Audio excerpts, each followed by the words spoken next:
Welcome back to Mrs. Bisson's class. We'll be continuing our lesson that we started yesterday, learning how to solve percentage problems using proportions, and you all did an outstanding job with that.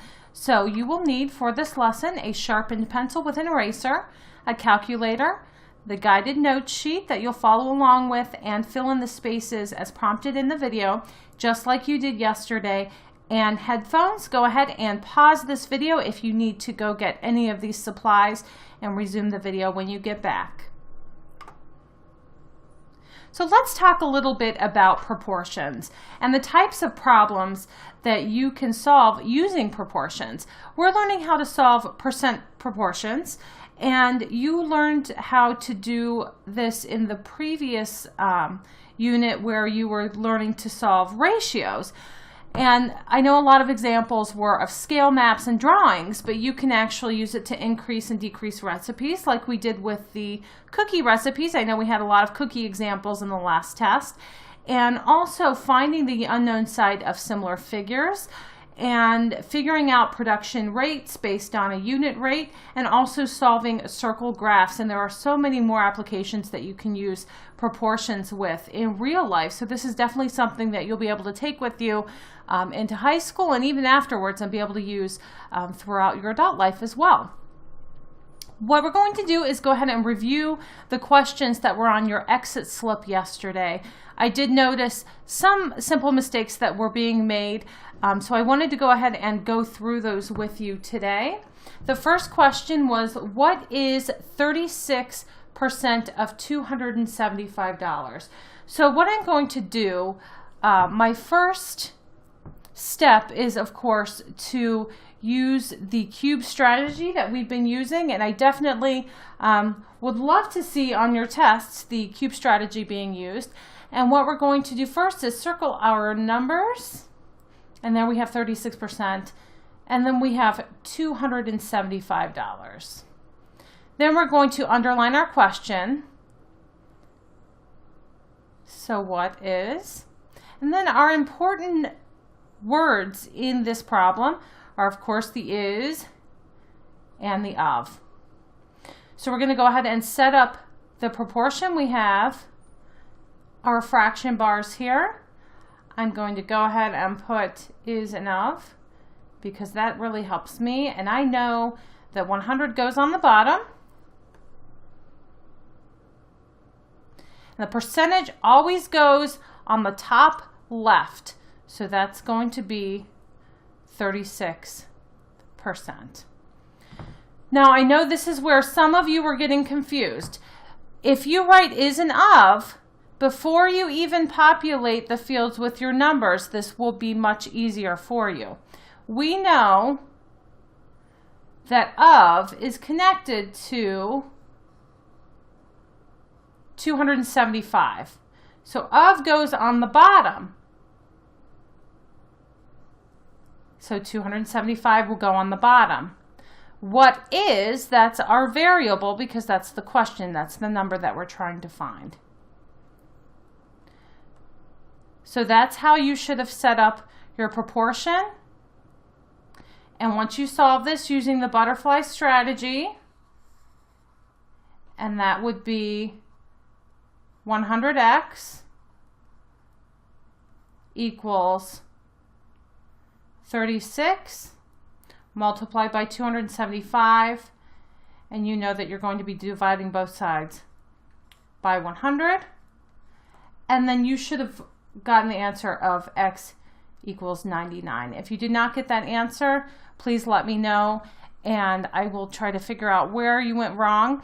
But really here, I know that you're very good at solving proportions. It's just the placement of the numbers using these percentage problems. So let's move on to the next one. So we're going to use our cube strategy. We have 45% of what number is 9? So I'm going to circle 9. I'm going to circle 45%. Oops. And then I am going to underline my question. And I'm going to box in my important words, which of course in these percentage problems is of and is. So then we set up our proportion. Fraction bar, equal sign, fraction bar is and of. I comes before O, so is at the top. You know 100 is always going to go on the bottom left.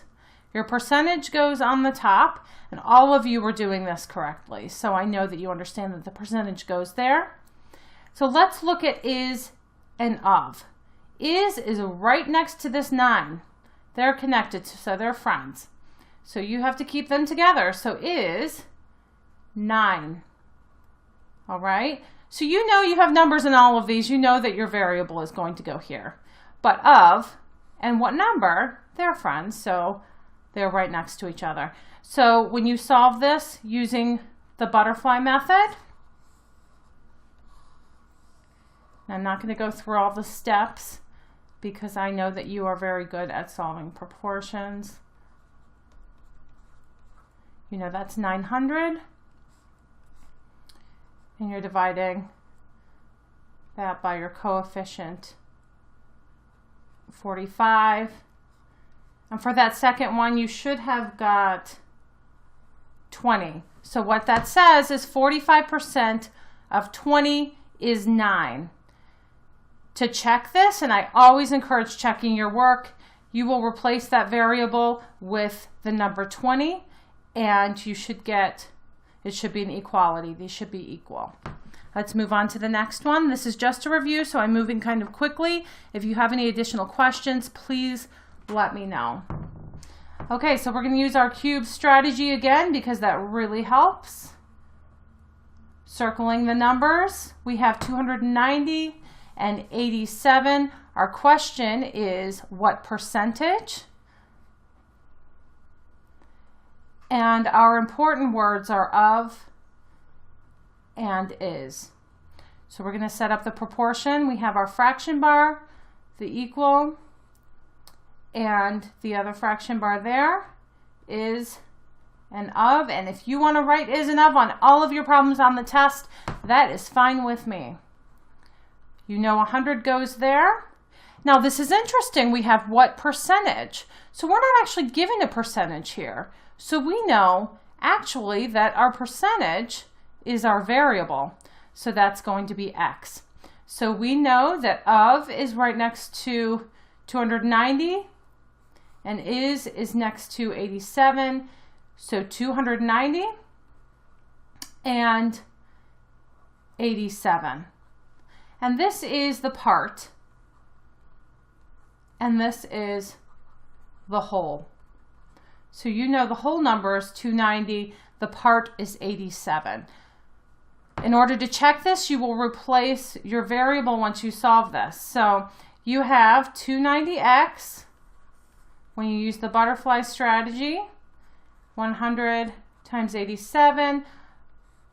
Okay, and you'll divide both sides by 290. Like I said, I'm going quickly on this because I know that you already know how to do this part. So for the third one, you should have got x equals 30. So what you'll do to check that is put a 30 in for x. Those should be equal. Finally, something that we haven't done yet is a word problem. And I know this looks like a lot of words and it looks scary, but I know that all of you can do this. We're going to use the cube strategy again. We have 86 and 98. All right, so the question is, a student answered 86 problems on the test correctly and received a grade of 98%. How many problems were on the test if all the problems were worth the same number of points? Round to the nearest whole number. So we know our question is how many problems were on the test. Okay.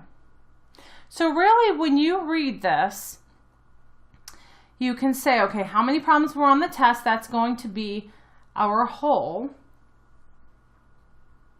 So what you're asking yourself is,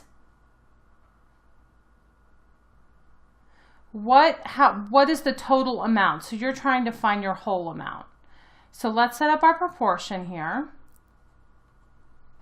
And we know that 100 goes on the bottom here. We'll put is and of, and I'll put in parentheses part and whole as well. And the percentage, we have 98%. So now this is the more difficult part, but I know that you can do this. How many problems were on the test? So that's your whole, that's going to be your of. But we don't know that because that's our variable. That's what they're asking us. So that's going to go here.